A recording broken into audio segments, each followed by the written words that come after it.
Salut tout le monde, c'est Ginji, on se retrouve pour la suite des lectures holistiques autour de True 20. Cette fois-ci, on va pas traiter un livre, mais on va en traiter trois d'affilée. Il s'agit du livre des classes, c'est-à-dire le livre de l'adepte, le livre de l'expert et le livre du guerrier. Chacun ayant une identité très différente, je vais parler des forces, des avantages et aussi de la pertinence.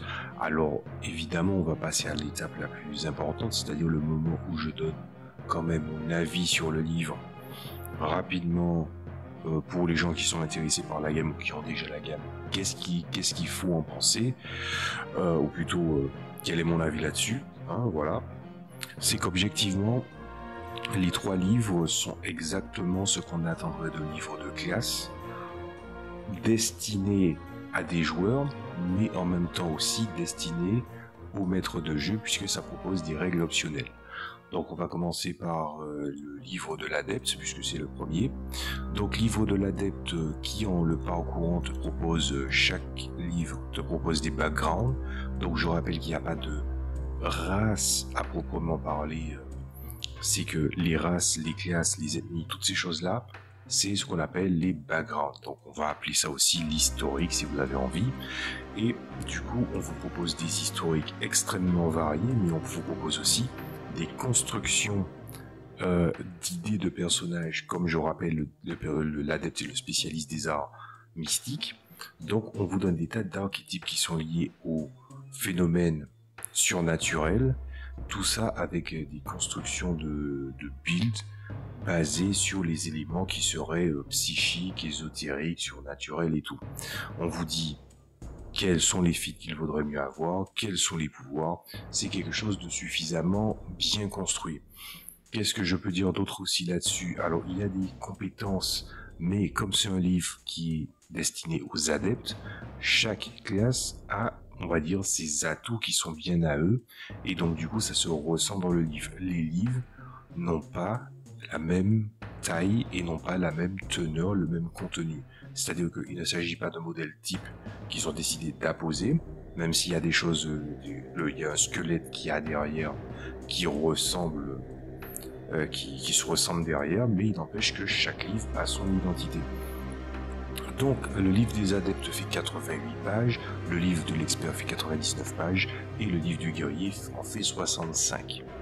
Ça c'est pour vous donner une idée. Donc après avoir présenté les différents types de personnages surnaturels, il y a des compétences et de nouvelles compétences qui sont au nombre de 3.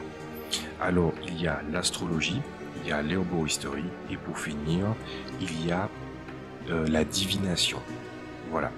Et ils se sont attaqués dans le livre de l'adepte à 3 gros problèmes qui existent dans les jeux de rôle, que ce soit des systèmes des mais aussi tous les systèmes qui traitent de l'aventure. Déjà on va commencer par en ce qui concerne l'astronomie, plutôt l'astrologie, excusez-moi, mais j'ai pas fait ce lapsus pour rien parce qu'en fait l'astronomie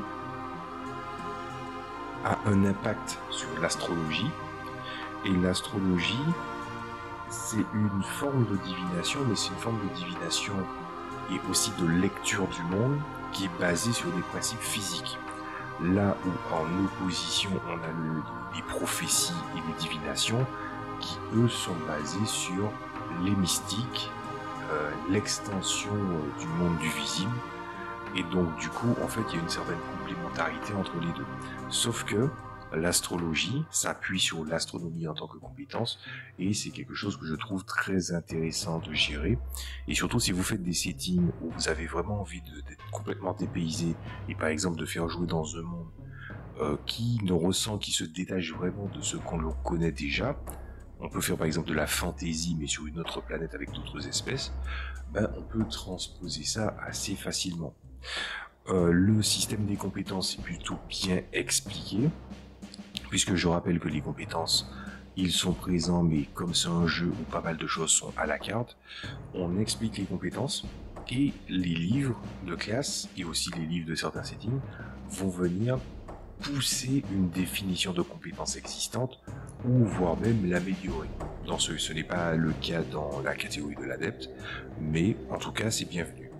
Ensuite, concernant l'herboristerie, je crois que c'est le principe le plus chiant à imaginer jeu de rôle, parce que dans le jeu de rôle, on se retrouve avec un gros problème quand il s'agit d'herboristerie, c'est soit tu veux vraiment rentrer dans des choses ultra détaillées et ça fait peur aux gens de se lancer sur cette voie-là avec, on va dire, les ressources qu'il faudrait, soit il y a le fait que ce n'est pas assez défini et on est sur quelque chose de générique où on te dit tel élément donne ça. Donc on va essayer de vous dire, je vais essayer de vous dire comment ça se passe. Il y a énormément d'explications et de fonctions, mais le truc qui se passe, c'est que à partir des variétés d'ingrédients, il vient aussi la difficulté de la recherche et les pouvoirs qui peuvent être émulés.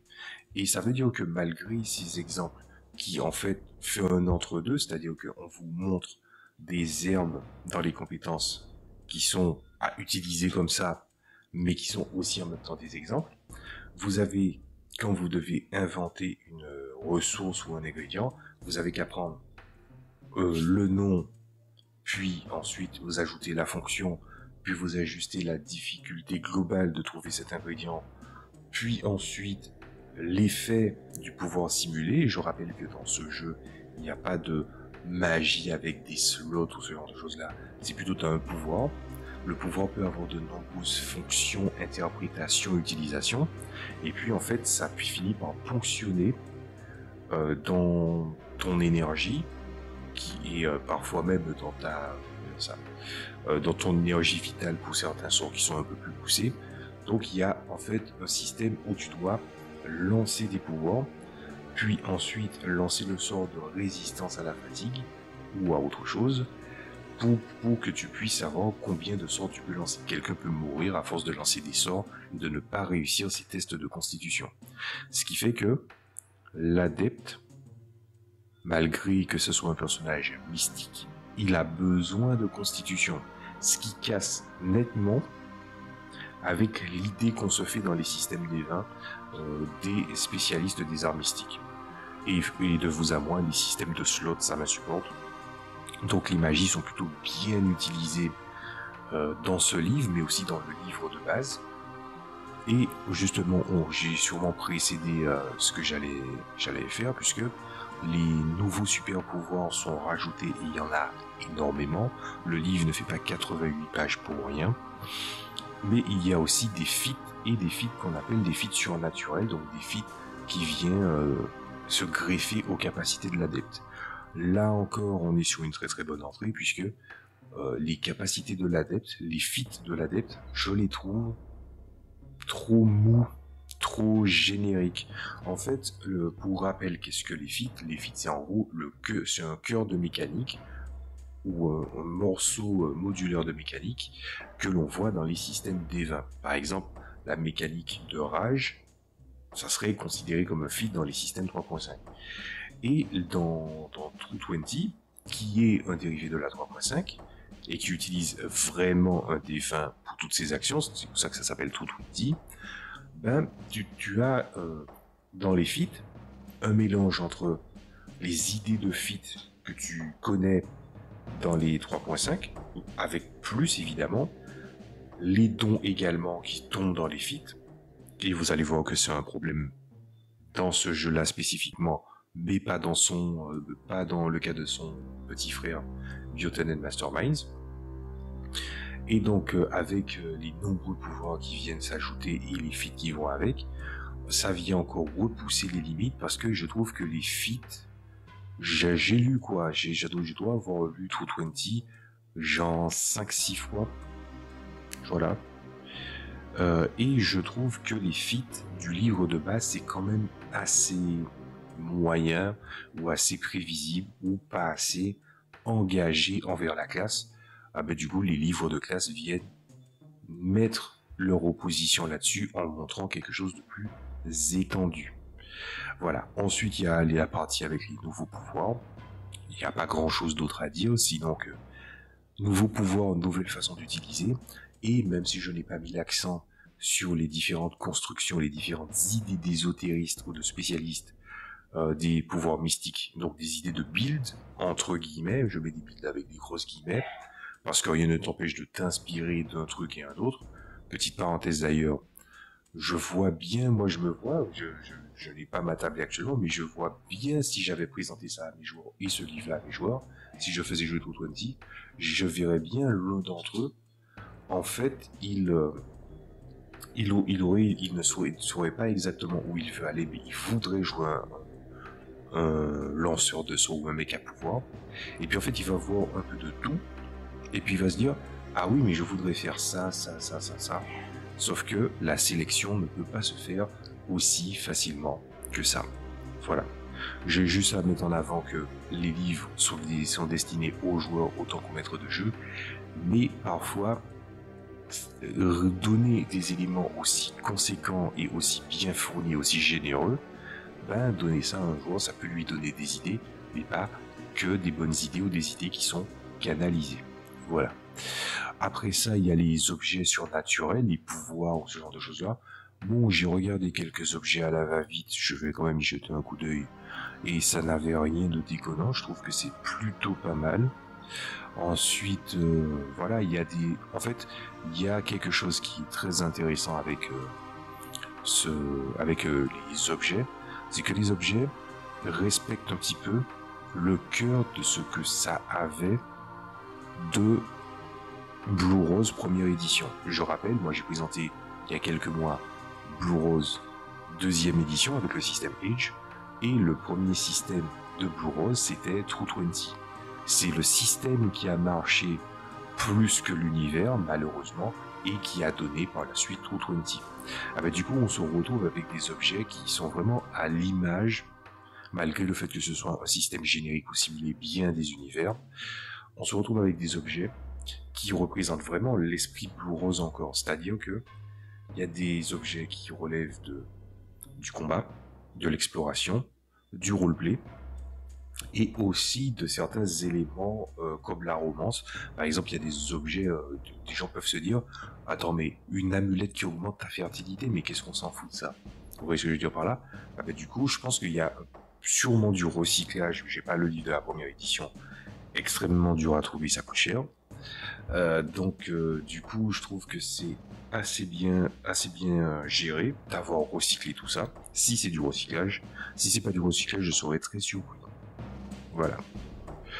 Et puis comme le système des équipements est plutôt bien foutu dans ce jeu, ben ça fait que les objets magiques, les objets spéciaux, ben, en fait la lecture de ces objets n'est pas très compliquée. Voilà. Ça c'est l'alchimie de l'essence de True 20 qui me fait vous dire ça. C'est pas quelque chose qui apparaît de base dans le livre. Bien. Donc, chargement de portable plus tard, donc on va continuer. Donc ensuite, il y a les règles optionnelles. Alors les règles optionnelles, c'est dédié aux adeptes et c'est des règles optionnelles qui est vraiment intéressant pour tout le monde, mais surtout, vraiment avant tout, pour le maître de jeu. Donc vous avez des rituels, vous avez des exécutions de certains sorts, vous avez différentes circonstances, vous avez énormément de règles qui ne sont pas déconnantes du tout. Il y a vraiment des choses très intéressantes. Et à la fin, en fait, il y a une page qui n'existe pas dans ce genre de livre, c'est qu'il y a une dernière section qui change des livres d'action-aventure. À la fin, il y a une partie qui est dédiée aux organisations de personnes qui seraient surtout de cette classe. Et on te parle des motivations, comment ils fonctionneraient, tout ça. Mais les informations qui sont dans le livre de l'adepte et du guerrier sont une portion du véritable potentiel du système d'organisation, parce que le plein potentiel et l'étude des organisations est vraiment complété avec le livre de l'expert. Et c'est justement une très très bonne transition pour amener le livre de l'expert. Donc livre de l'expert, qu'est-ce qu'il y a à dire? Alors c'est à ce moment-là, en lisant le livre de l'expert, qu'on se rend compte que dire que ce sont les Jack of all trades, c'est un peu facile. En fait, c'est pas seulement que c'est le Jack of all trades, c'est-à-dire les spécialistes des compétences, c'est comme ça qu'on les appelle en général dans les jeux un système des 20 où les jeux a de nombreuses compétences, on appelle Jack of all trades celui qui a énormément de compétences. Oui, ce sont les maîtres des compétences, mais si je dois vraiment simplifier, ce sont à la fois les diplomates, les espions, les roublards, les athlètes spécialisés finesse, les personnes qui sont en fait dans les études, dans le côté académique, universitaire, les gens qui font des recherches, mais aussi les scientifiques. Et d'ailleurs, pour les scientifiques, c'est pas pour rien que je l'ai dit en dernier, ils ont réussi à rendre bankable l'alchimiste et le scientifique, sans pour autant qu'on vienne associer le petit côté magie à l'alchimiste ou au scientifique. Voilà. Et ça, c'est fort. Parce que dans les systèmes 3.5, ou dans certains systèmes encore de nos jours de système des 20, l'alchimiste, il possède la capacité de fabriquer des objets alchimiques, mais il l'a en tant que compétence, mais il en a aussi en tant que personne de sa classe, et les objets ont un temps d'utilisation, ou plutôt, ils ont un temps avant de se transformer en objet inerte. Et donc du coup, tout ce bullshit qu'il y a avec ce traitement de l'alchimiste dans ce genre de système, eh ben, on l'éjecte, et du coup, comme les compétences, encore une fois, on est sur un jeu à la carte, avoir vraiment des compétences scientifiques pour pouvoir aider, construire tout ça, ne pas se soucier de construction de ressources qui serait finalement temporaire, c'est un problème qui est assez vite éjecté. D'autant plus que dans ce jeu, le craft, et c'est un problème qu'avaient aussi, encore une fois, les systèmes des 20, c'est que le craft est quelque chose qui fait peur aux maîtres de jeu, à raison, qui fait peur aux joueurs, à raison, et il y a même des gens qui s'en plaignent, on n'est pas dans Minecraft.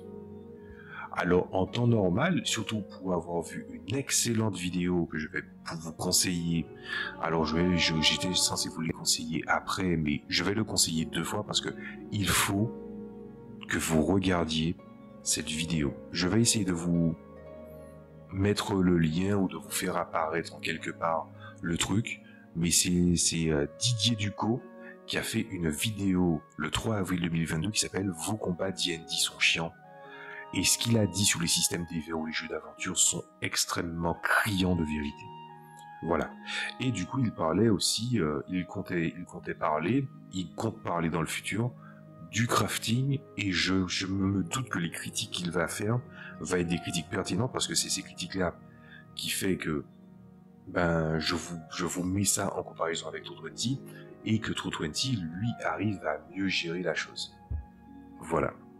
Mais en même temps, True20, c'est du 3.5, en ayant vu toutes les critiques, toutes les approches, et le reproche que je faisais que True20 a le cul entre deux chaises, entre la 3.5 et finalement la synthèse, la pertinence, l'ingéniosité de Green Ronin, du coup, c'est ce que je considérais comme une faille, devient une qualité qui propose des idées innovantes et compatibles, que ce soit pour des gens qui voudraient importer toutes les ressources de la 3.5 ou des systèmes des 20 dans True20, ou encore de s'inspirer de ce qu'on voit dans True20 pour le convertir dans des systèmes similaires. Voilà, rien que ça. Donc à partir de ça, on va continuer. Donc voilà, il y a les différentes idées, il y a les différents backgrounds. Il y en a énormément de backgrounds pour les experts, c'est normal, hein, puisqu'ils ont plusieurs origines. Ça, c'est le moment que je crois que j'avais fait à François Le Temps, quand il avait présenté True20, je lui avais dit, est-ce que tu ne trouves pas qu'il y avait trop de... En fait, l'expert fait trop de choses. Et il a dit, de toutes les façons, l'expert, oui, il a un choix libre, mais il va devoir se dédier à ce qui l'intéresse. Et c'est vrai que quelqu'un qui va chercher empiriquement les connaissances et aussi les applications de ses compétences va se dédier forcément à ce qui l'intéresse et faire un tri. Donc son analyse était pertinente. Voilà. Je le dis. Voilà. Ensuite, il y a les compétences qui ont de nouvelles utilisations, il y a de nouvelles façons de traiter les compétences, et on peut même pas dire que c'est des trucs optionnels, c'est limite des portes qui s'ouvrent pour le maître de jeu et le joueur en même temps, donc pourquoi pas. Voilà. Et puis vous avez quand même des pages qui détaillent assez bien les compétences. On va les passer parce qu'il y a énormément de choses, mais je trouve que la pertinence des compétences aussi est très bien écrite. Mais c'est vrai que bon, on a quand même une chance, c'est que le livre, ergonomiquement, il est aride, donc tu peux te focus facilement. Visuellement, les livres de True20, le contenu, c'est du noir et blanc et des nuances de gris. Et comme on n'est pas sur du fond de l'écriture noire, sur du fond brun, n'est-ce pas Donjons et Dragons? Voilà. Donc du coup, ce qui se passe, je parle des anciennes éditions, hein, j'entends. Je pense que c'est le cas dans certains livres actuels, mais en tout cas, la lecture est assez vaste et je dois avouer que assimiler tout ça peut être laborieux, mais n'empêche que je trouve que c'est un très bon must-have. Ensuite, il y a des nouveaux feats, donc il y en a pas mal, et c'est tout à fait normal, et c'est pas pour rien que le livre il fait presque 100 pages, il fait 99 pages, c'est parce que il y a beaucoup de feats pour l'expert, parce que l'expert a beaucoup de portes, de possibilités. Voilà, c'est aussi simple que ça. Ensuite, des règles optionnelles, donc il y a les compétences de groupe, il y a pas mal de choses. Donc là, c'est vraiment pour les maîtres de jeu et les joueurs, encore une fois.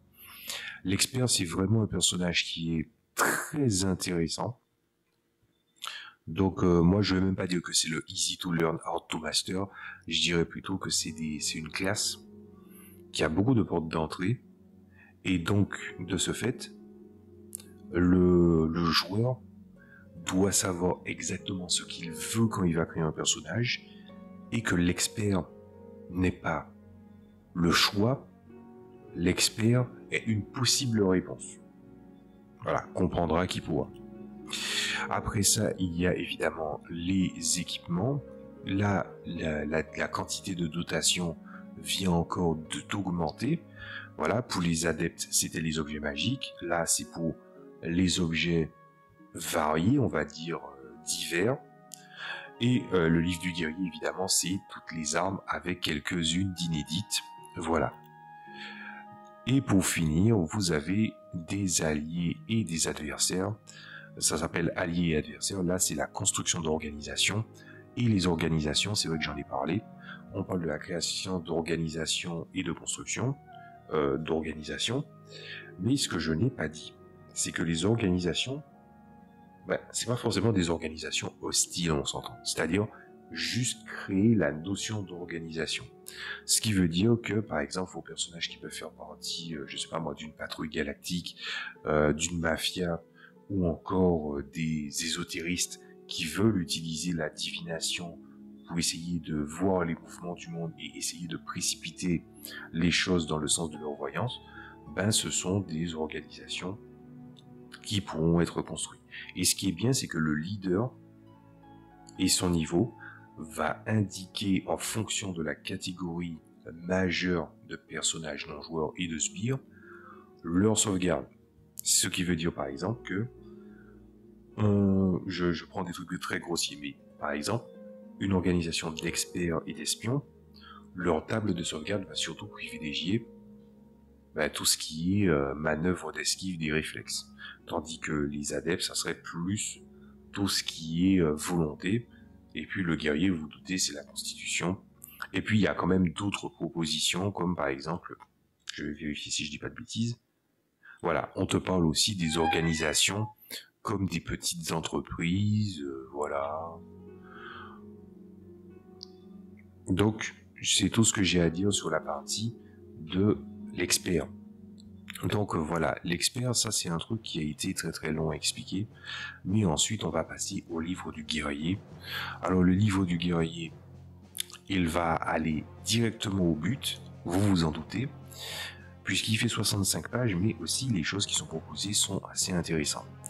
Ensuite, surtout, on vient vous expliquer qu'est-ce qu'un guerrier, parce que bon, on te dit oui, tu joues un guerrier, mais un guerrier, en tant que classe, n'est pas spécifiquement un guerrier du quotidien. Voilà, ça veut dire que là, par exemple, il y a des athlètes.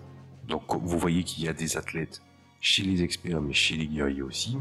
Vous avez des chasseurs, vous avez des combattants de la liberté, vous avez des militaires, des mercenaires, des artistes martiaux.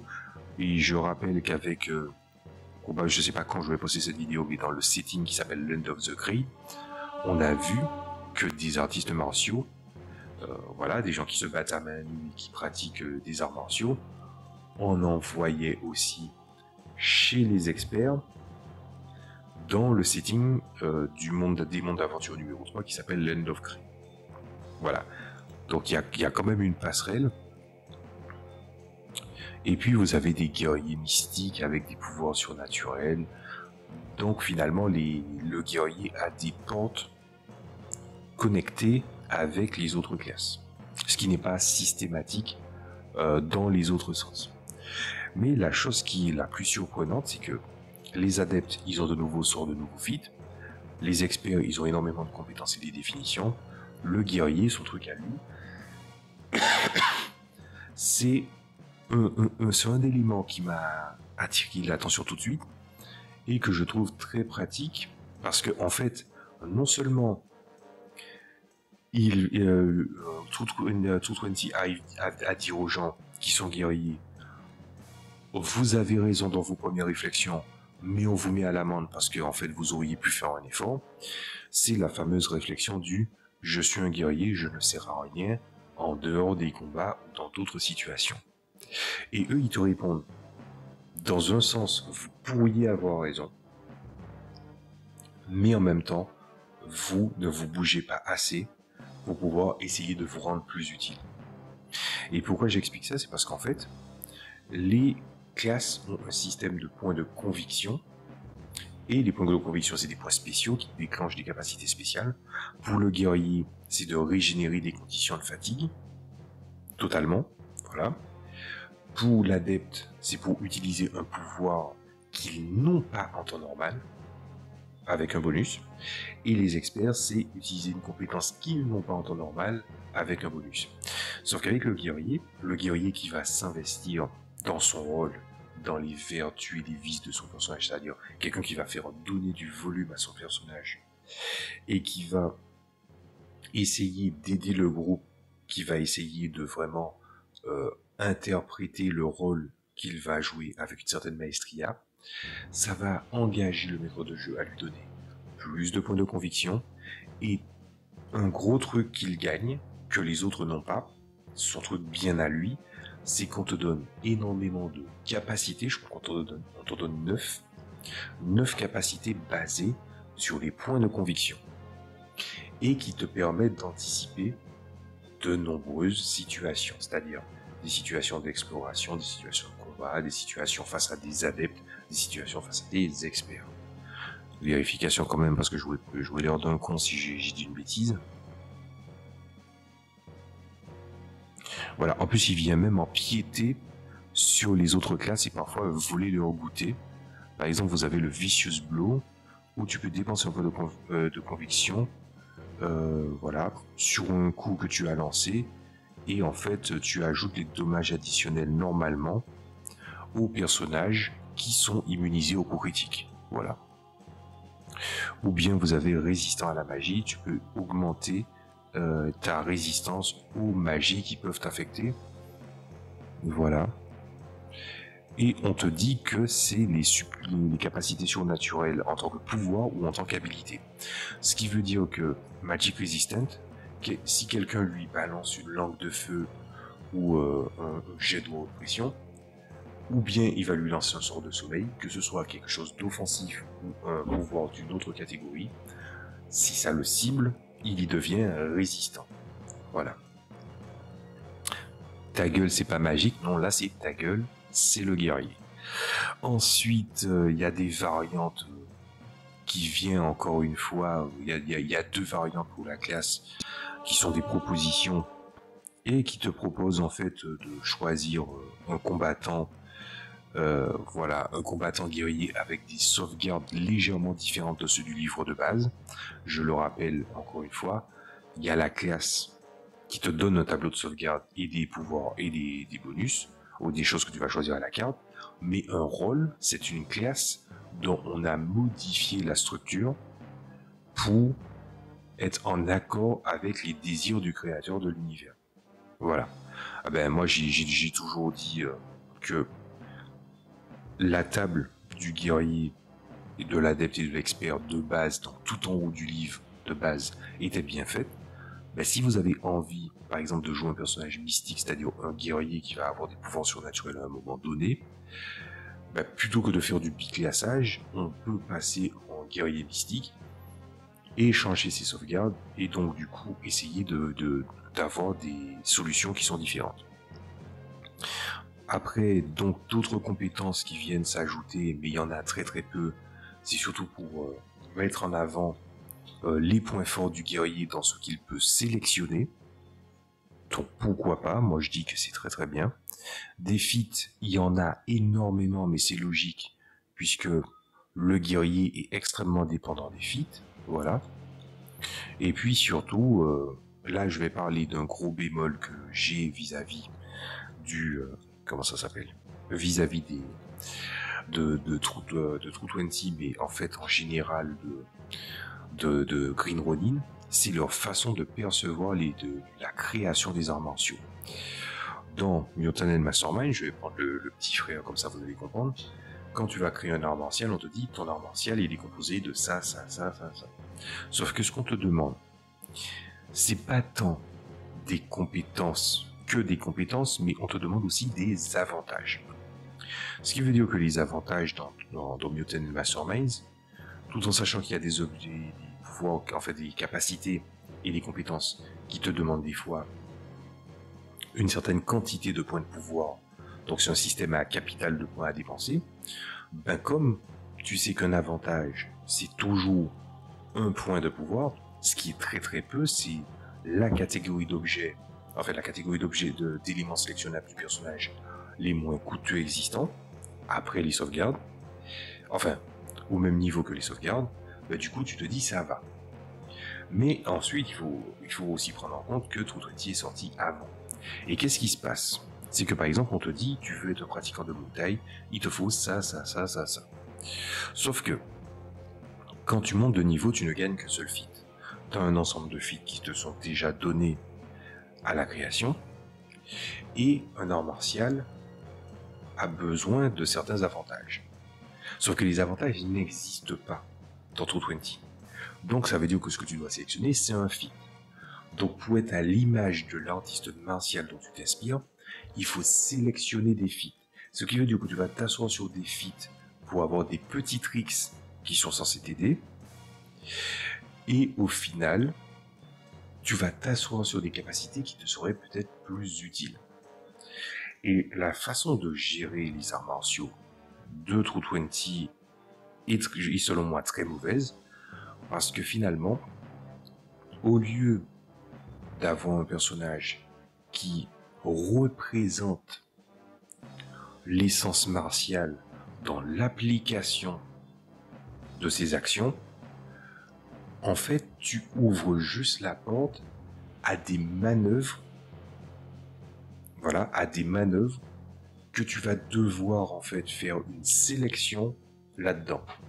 Vous comprenez ce que je veux dire par là? C'est-à-dire que les arts martiaux devraient plus être une synthèse de nombreuses capacités qui sont applicables un petit peu comme des passifs. Sauf que, quand tu regardes les nombreux feats que tu vas devoir prendre un artiste martial, bah c'est pas des passifs, c'est des actifs. Et donc tu vas devoir en faire une sélection. D'où le fait que je trouve que les arts martiaux sont très mauvais dans le jeu. Évidemment, ceux qui connaissent le livre, vous pouvez avoir une autre lecture, et moi je serais ravi d'écouter l'autre lecture.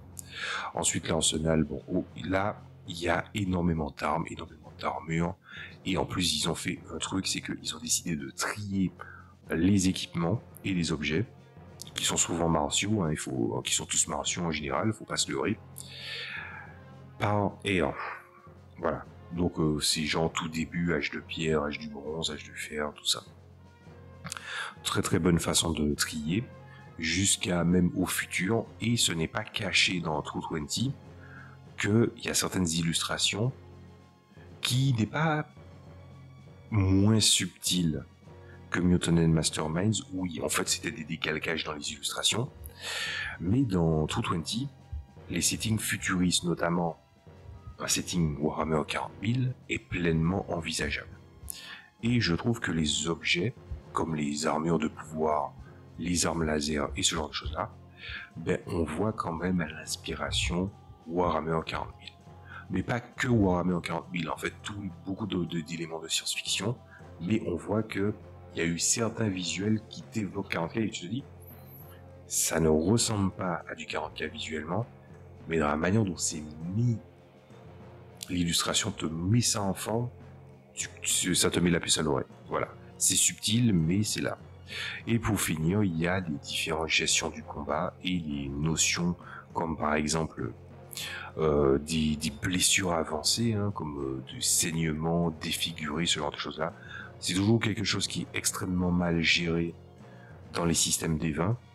Voilà, comme par exemple les attaques localisées. Oui, les attaques localisées, tu ne peux pas attaquer une partie localisée d'une partie du corps. Moi, j'ai développé pour les systèmes des 20 un système de localisation qui est à l'étude. Voilà, j'ai pas encore testé.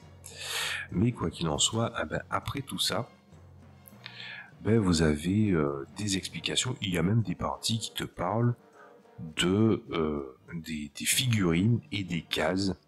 Et donc du coup, on explique que quand tu joues dans un jeu avec des cases carrées, quand tu te déplaces en diagonale, ça vaut 2 déplacements.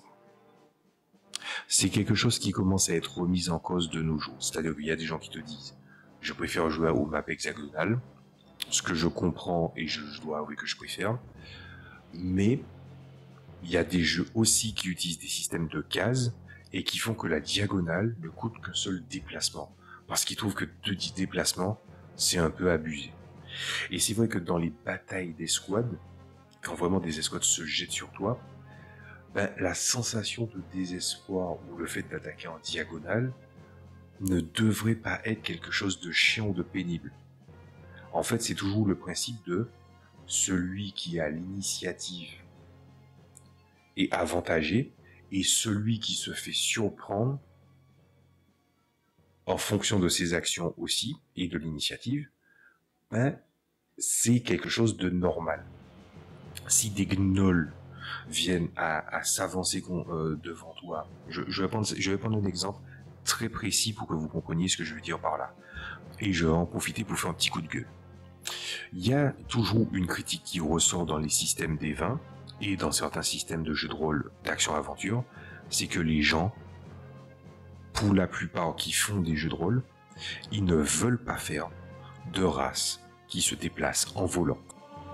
Ils veulent raréfier le combat volant parce que sous prétexte que c'est chiant. Je trouve pas du tout que c'est chiant. Et ensuite on va dire oui, mais quand tu te déplaces en volant, tu as plus de déplacements par mètre. Et je dis toujours que ce n'est pas un problème. Pourquoi?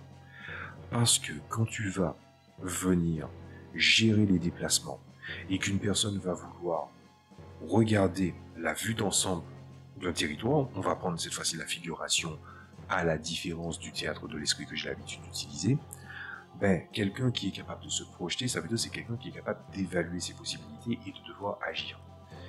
Le truc, c'est que quand tu es rapide et tu as beaucoup de déplacements, tu es plus à même de te placer.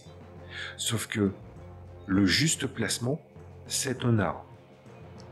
Donc, quand quelqu'un se déplace à 9 mètres par round, plus dextérité, et que tu vois que la personne se déplace et que tu puisses gérer, forcément, tu es obligé de revoir ta map en taille, surtout si vous aimez faire du monstre trésor. Moi, je ne prends pas le dungeon crawling comme exemple, puisque je déteste les donjons, et je n'aime pas les territoires restreints, justement, qui ont été faits. Principalement parce que les gens ne se déplacent pas vite. Mais que ce soit dans des donjons, ou que ce soit en extérieur, le problème est le même. C'est la capacité de projection ne doit jamais être un frein pour pouvoir permettre à des races de pouvoir se déplacer, que ce soit dans l'eau, dans l'air ou sur la terre. Ce qui veut dire que, par exemple, je vais vous donner un exemple dans un jeu, dans un setting que j'ai fait jouer, dans Pathfinder, j'avais proposé des tas de races, puisque j'avais pris un setting qui était dans l'univers de Warlords Battlecry. Ah ben, vous voyez, dans Warlords Battlecry, dont j'ai déjà parlé dans une des vidéos des Worlds of Adventure, c'est un univers de jeux vidéo, ah ben, il y a des créatures qui sont des sylves. En gros, c'est des petites fées minuscules qui doivent faire cette taille-là à peu près, voilà, et qui se déplacent très très vite. Sauf que quand j'ai voulu faire le calcul de la conversion de son déplacement du jeu vidéo au jeu de rôle, et oui c'est possible, il y a toujours un petit calcul pour te permettre de faire quelque chose de vraisemblable et même de cohérent, ben, la créature pouvait se déplacer très très loin en volant. Tout en sachant que son déplacement au sol, lui, était relativement limité, mais de toutes les façons, le personnage aime plutôt se déplacer en volant. Voilà. Et comme c'est une créature féerique, elle a une capacité de vol suspendu, donc elle vole en suspension, de manière passive. Donc du coup, quitte à se déplacer, elle se déplace vite. Sauf que, pour avoir expliqué ça à des joueurs, un personnage qui peut se déplacer loin, ben, c'est un personnage aussi qui va se risquer à affronter d'autres adversaires.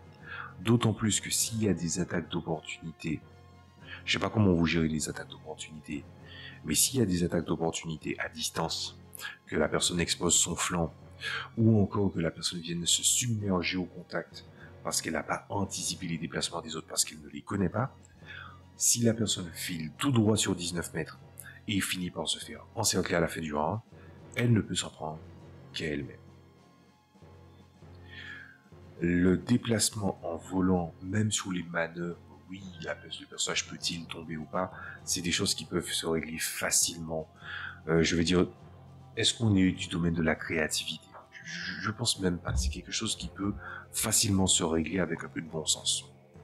Voilà, je dis ça sans aucune condescendance évidemment, tout ça pour dire que on arrive des fois à s'inventer des problèmes parce que des jeux vous ont habitué à des mécaniques de gameplay et heurté à un problème, vous avez hérité des problèmes des créateurs du jeu et que vous ne l'avez pas remis en question.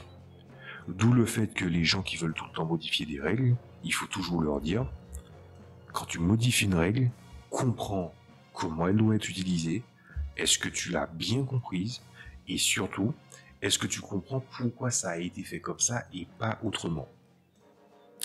C'était l'astuce de paramétrage et de compréhension des règles, voilà. Et donc, après ça, on arrive à la conclusion. Donc, la conclusion, qu'est-ce que j'en pense? Ben, pour moi, voilà, c'est validé, c'est amplement validé. Je veux dire, il y a des livres, il y en a, hein, il en reste. Hein.